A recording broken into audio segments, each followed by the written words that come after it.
In this video, we're going to show you one of our Academy lessons that is geared around the secondary objectives in the game of Warhammer 40,000. And the objectives of these lessons is to ensure that you understand exactly what the different types of missions that there are, how to score them, and ultimately what price that you're going to pay for achieving them. So we're going to go over and discuss whether some cards, but depending on your position, depending on your army, are even worth trying to attempt. So many times I watch people play and they draw those secondary cards, and ultimately they put themselves into bad situations and are unable to claw back from a really, really bad start in the game. And it's just from mismanagement of the secondary cards. So we're going to explore absolutely everything that you need to know, whether they're kill-based secondaries, whether they're holding or doing actions. We're going to go into a deep dive analysis and really help you on this lesson. Now, if this lesson is something that captures your attention and you want more lessons just like this one, then do consider joining our Academy course, because this is just one of so many hundreds of videos that we have in our library for the Academy, which is a 16-week course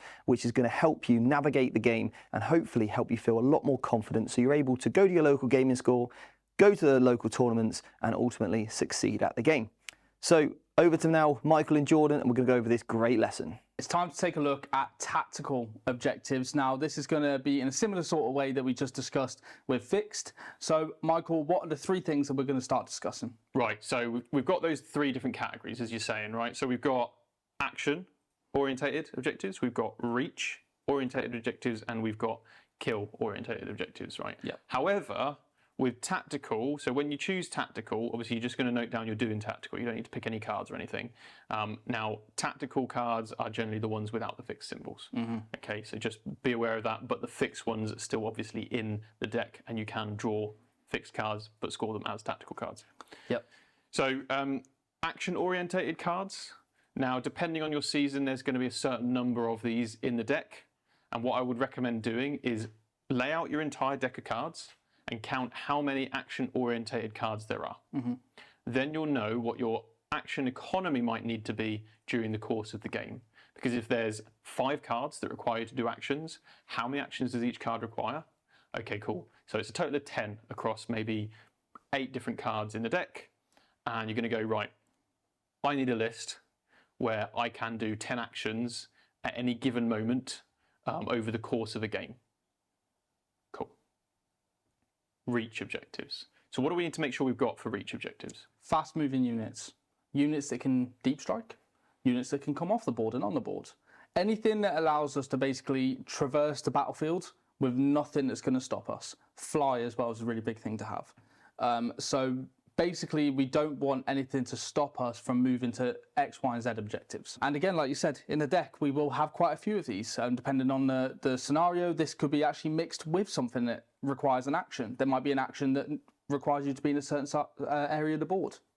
So you kind of got to be aware of that as well. So again, look at the deck and see how many of these and how many are also coupled with action economy based objectives. Yeah. Absolutely, and then there's that third category, which is the kill secondaries.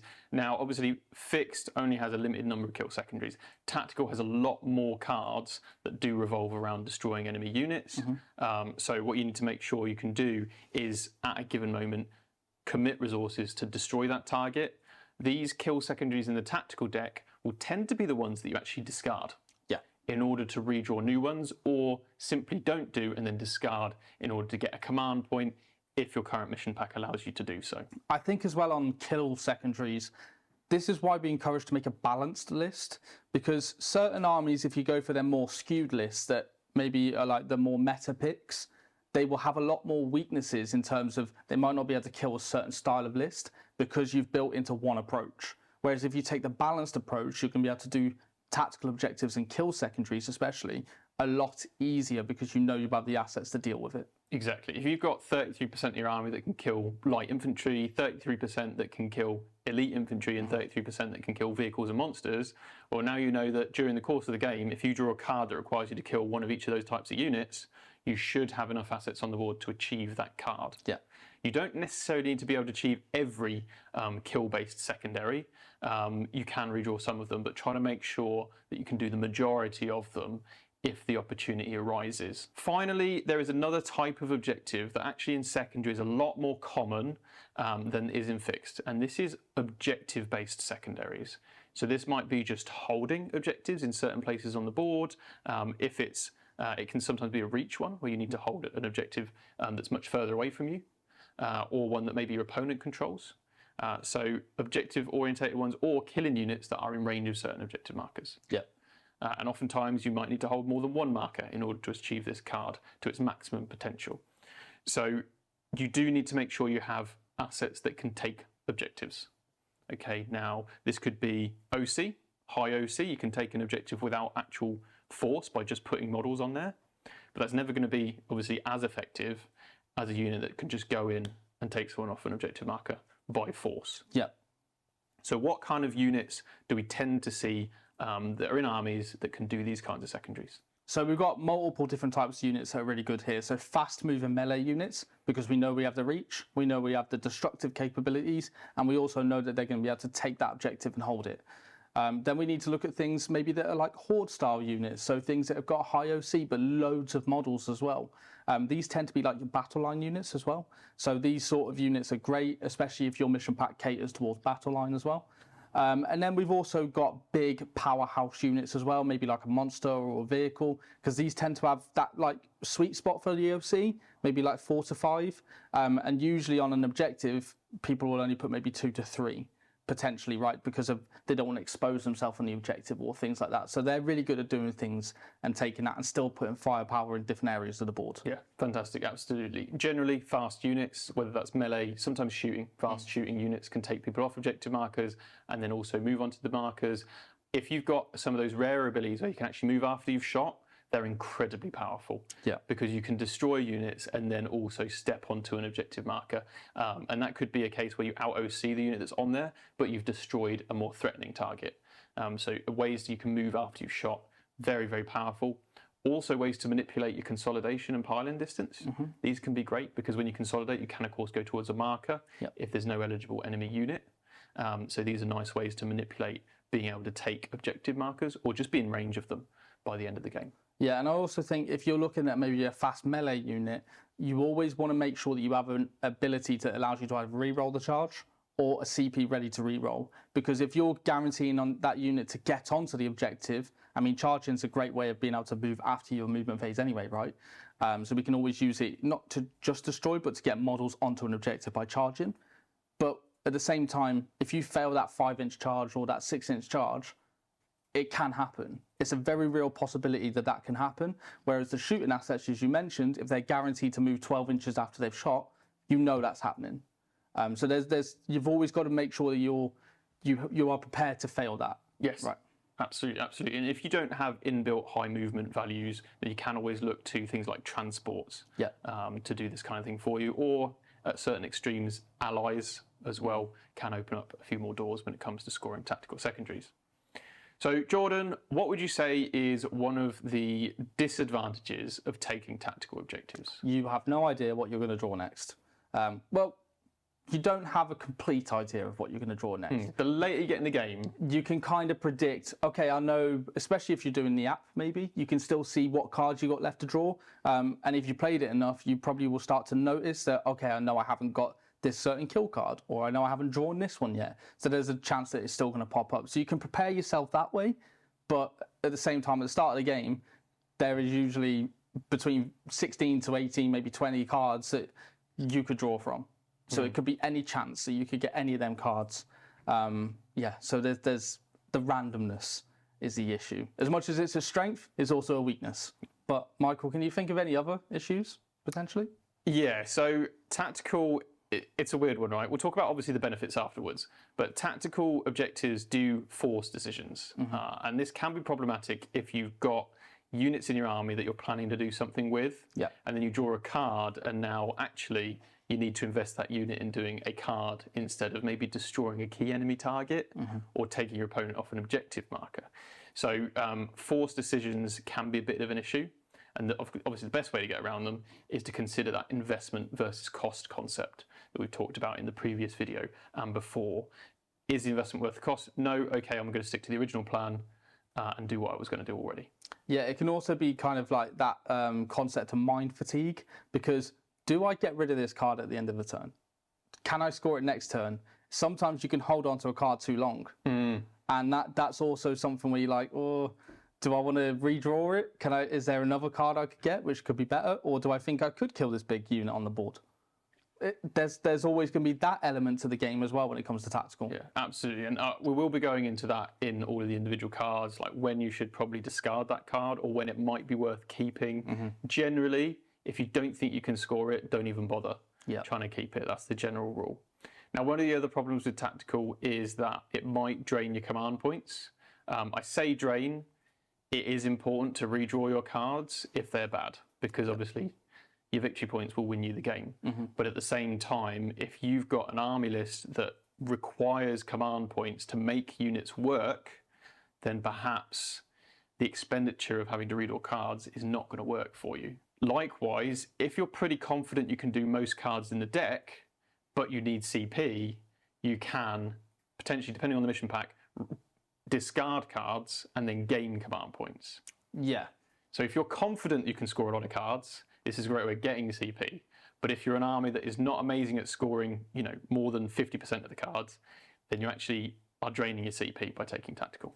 Yeah, I think it's a weird one as well. It's all faction dependent because not every army has a way of getting CP from a unit, from an ability. Some factions are reliant on tactical to get extra command points. So you kind of have to build it into your gameplay. So that again requires you to look into your codex or index and go, have I got a way that's reliable enough to give me a command point, an extra command point? Because in a lot of instances, it's better just to get an extra command point.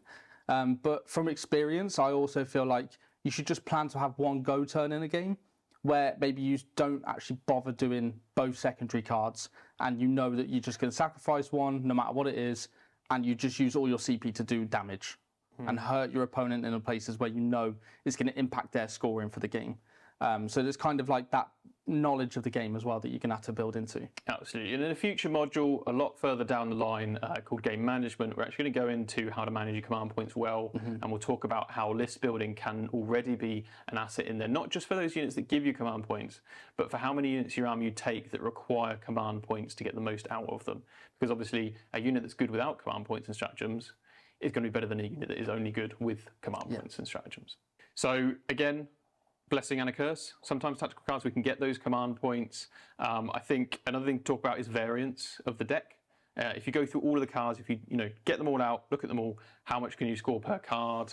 What's the requirement for it? Obviously, in all of the next videos, we're going to go through the investment versus the reward, and you'll notice that some of them, the reward is great, could be up to potentially 6 points for a very simple investment, but some of them will get you 2 points for a greater investment. So, depending on how many cards there are in the deck, you may end up playing 2 games in a row where you actually have completely different cards both times. But that said, there are some advantages to tactical, aren't there? There are quite a few advantages to tactical. Obviously, we mentioned the CP generation, but the other thing we've got to discuss is there are obviously a lot of cards that we can't do for fixed that can be a lot easier to score. As you mentioned with the reward system that we've been discussing throughout this module, actually some of them give you a lot of reward for such simple tasks, and they can only be taken through tactical. So you've got to kind of also acknowledge that maybe it's a lot easier to do it this way sometimes, and depending on your faction, right? Yeah, you've got to look at that deck and you've got to isolate about 70% of the cards that you want to draw in a game. Have your command points ready to redraw ones you don't want to, or accept the fact that you might have to just discard some because you want command points. But there is another great advantage with tactical. It is random. It's random. Your opponent doesn't know what you're going to draw. Yep. And this is, I guess, where one of those more, experienced players will do this kind of thing. And this is where towards the end of the game, you'll see that your opponent hasn't drawn certain cards. And I always recommend keeping track of what's been drawn and what hasn't. Okay, so at that competitive level, if you know what you've drawn and still have to go, what your opponent's drawn and what they still have to go, you can predict what kinds of cards your opponent might get. And you want to focus on those really high reward ones if you can try and deny them. Because if you can, that's going to be amazing. And when they draw them, they're going to lose out on a card that was a great card. Maybe before you go to an event, is actually write down every single card that is available. And when your opponent draws them, cross them off. Because then you can see, unless you're using the app, as I mentioned before, you can actually see the cards that have been drawn for you and your opponent. actually having if you're going to be writing down the scores potentially, or if you're just drawing it by hand, actually having a tick list of what cards have been drawn and what haven't. Yep. You've got a physical copy of going, okay, I know this card hasn't been drawn this turn. So there's potential they could get that next turn. Yeah, absolutely. But back to the unpredictability, you know, your opponent normally can't predict what you're going to be able to draw. And there are a lot more cards in the deck than just the 10, which would be just all 5 turns of having 2 each. Yeah. So there's a huge variety of what cards could come up. And of course, if your opponent moves into a certain position, then they might be susceptible to now letting you score a card. For example, if they move on to an objective, you could then draw a card that requires you to destroy a unit that's on an objective. And now suddenly they're setting you up to score points. And this is a common back and forth, and actually where part of that investment comes from. Because if you invest in scoring a card, you could then be giving your opponent a cheaper investment to score a card. Yeah, and I think like if we look at this from tactical and a fixed perspective, if you take maybe a fixed card that means you have to take an opponent off an objective, well, now as the opponent, I'm going to go, well, maybe I'll just stick to one objective, or the primary might only mean I have to take one objective, for instance, right? Whereas if you're doing that tactically, you can't predict that that's going to happen. So like you said, now it's a risk to your opponent to actually score that card because they're putting them on, and you could draw that card. There's always that mind game with your opponent. So that's it really for tactical objectives. And obviously we'll go into a lot more detail in the following videos. Playstyle, once again, is very important. If you don't like the randomness of cards, perhaps you might be a little bit more pessimistic on your own luck. So you're constantly blaming, you know, bad draws and so forth, or you think you're going to get bad draws, then obviously maybe tactical isn't for you, and you should look at controlling your game a bit more with fixed objectives. But if you like that fast-paced, you know, adapting on the fly kind of play style, you've got all sorts of units in your list, a balanced list build, where at any given moment you could score a certain card, then this is going to be a great way to play the game. And tactical is very popular. It's definitely probably the most popular way to play the game, and for good reason. So do not sleep on tactical. If you're newer to the game, then just try tactical, play it as much as you can, cycle through the cards so you get used to what the requirements are for each one and how your opponent might be trying to score them as well. Yep. And with that, let's move on to some of those in-depth secondary cards. Now, I really hope you enjoyed that Academy lesson, but if you want to take your game to the next level, really feel confident at the tabletop, and ultimately just go to the table without the overwhelm, without the anxiety, and have a clear game plan in mind, whether it's at your deployment, army list writing, or putting everything together with all the phases of the game, then do consider joining the Vanguard Tactics Academy. The Academy is an online 16-week course, and there's an incredible supportive Discord community where we're going to help you through live lessons, interact, and also cultivate a great community that's like-minded, geared around sportsmanship, and we're here to answer all of your questions. So if that's something you're interested in and checking out all of the lessons just like the one you've watched, click the link below and get signed up.